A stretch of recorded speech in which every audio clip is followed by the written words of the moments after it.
Hello mga pakakak, for today's video mapapansin nyo yung kapatid ko ay nakahiga, nagpapamassage sa akin dahil masakit yung ulo at dahil sa may ubo rin siya.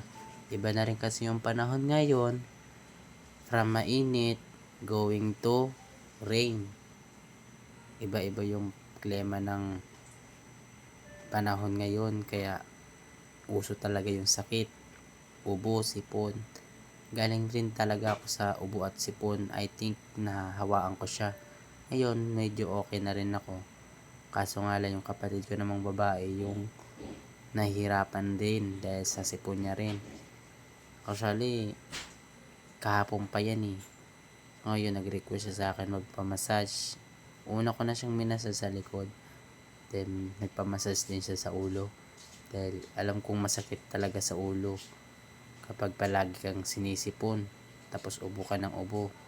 Kung tatanong nyo guys pala, natuto ako mag-massage dahil sa dati na akong massage therapy.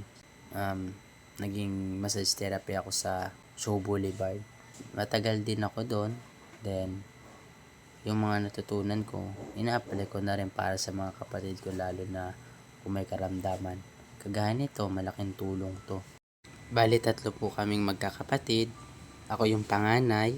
Siyempre, pag panganay, ikaw yung talagang mag-aalalay sa kanila, lalo na pag may karamdaman, kagaya nito. At yung bunso naman ay lalaki. Siya yung napapagitnaan namin. Yung kapatid ko namang lalaki, yun, goods, malakas, very good. Dahil wala siyang karamdaman. Sana, hindi siya madapuan ng sakit o mahawaan ng ate niya. Pero sana din, focus is goods na si Ate Kate dahil na-massage ko na. Kadalasan, malaki ring tulong yung massage. Nare-relax yung sarili, nawawala yung sakit ng ulo. Then, siyempre, nakakatanggal rin ng tuloy-tuloy na pagbara sa ilong natin. Lalo na mga ganyang style. Yung part ng ilong, nakakatulong yan para mawala yung yung bara ng sipon sa ilong. Then sa ulo, siyempre pag may ubo ka, masakit yung ulo mo at may sipon ka. Kasama na rin yan, kasama na rin yung pagsakit ng ulo mo pag mayroong mga sintomas na ganyang sakit.